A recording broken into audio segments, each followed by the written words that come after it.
Любое недомогание при беременности, в том числе и кашель, вызывает у будущей мамы опасения по поводу влияния на здоровье малыша.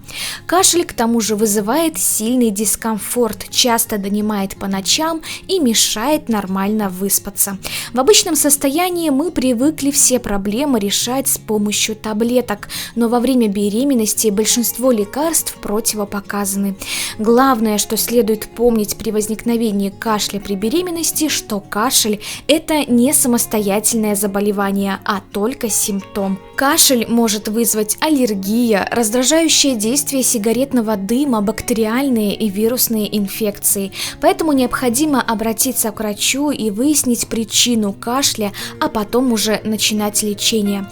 Конечно, в большинстве случаев кашель возникает вследствие острой респираторной вирусной инфекции. В большинстве своем легкие ОРВИ не опасны для будущей мамы и малыша, но вызывают массу неприятных симптомов – насморк, кашель и так далее.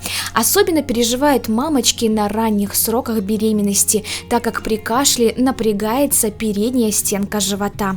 Врачи утверждают, что сам по себе факт кашля не может повредить беременности, однако запускать кашель тоже нельзя, особенно если он причиняет сильный дискомфорт маме и заставляет ее нервничать. Лечение кашля при беременности должно проводиться под руководством доктора, так как оно зависит от причины. Например, при аллергии врач назначит антигистаминные препараты, разрешенные для вашего срока беременности. Если причиной кашля является острая респираторная вирусная инфекция, то в основном рекомендуются отхаркивающие лекарства. Однако не все из них безопасны при беременности. Фитотерапевты предупреждают, что многие травы являются очень опасными при беременности и могут оказать токсическое действие на плод или привести к прерыванию беременности. Например, плющ, солодка, подорожник и многие другие. Даже всем известный безвредный мукалтин для будущих мам нежелателен, так как содержащийся в нем корень алтея обладает абортивным действием. Из трав безопасными считается соцветие липы в небольших дозах, но они противопоказаны женщинам с заболеваниями сердца. В любом случае, все лекарственные препараты от кашля должны назначаться только доктором, так как при беременности особенно важно соблюдать нужную дозировку и длительность приема. При воспалении верхних дыхательных путей можно делать ингаляции с ромашкой, эвкалиптом, желательно с помощью специальных приборов-ингаляторов, чтобы не допустить ожогов слизистой. Однако помните, при повышенной температуре тела ингаляции противопоказаны. Полезно пить теплый чай с медом и лимоном, он обладает легким отхаркивающим действием.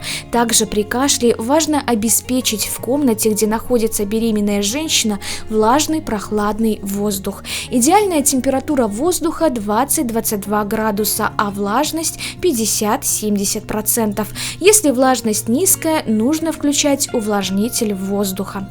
Также для нормального отхождения мокроты из дыхательных путей нужно пить достаточное количество жидкости. При недостатке жидкости, ровно как и при сухом жарком воздухе, слизь становится более густой и ее тяжело откашлять. Беременной женщине при возникновении симптомов простуды, в том числе и кашля, нужно обязательно взять больничный, больше отдыхать и спать. Переносить заболевания на ногах будущей маме нельзя.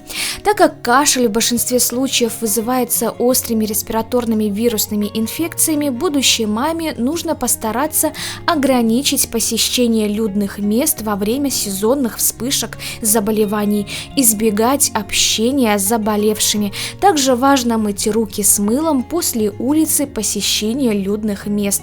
Для профилактики простудных инфекций можно несколько раз в день капать нос солевыми растворами. Чтобы поддерживать иммунитет на должном уровне, мамочке важно полноценно питаться, гулять на свежем воздухе, одеваться по погоде и меньше нервничать. Во время беременности многие женщины сталкиваются с кашлем, который чаще всего вызывается вирусными инфекциями, но может иметь и другие причины. Лечить кашель желательно вместе с терапевтом или семейным доктором, который знает о том, что вы беременны.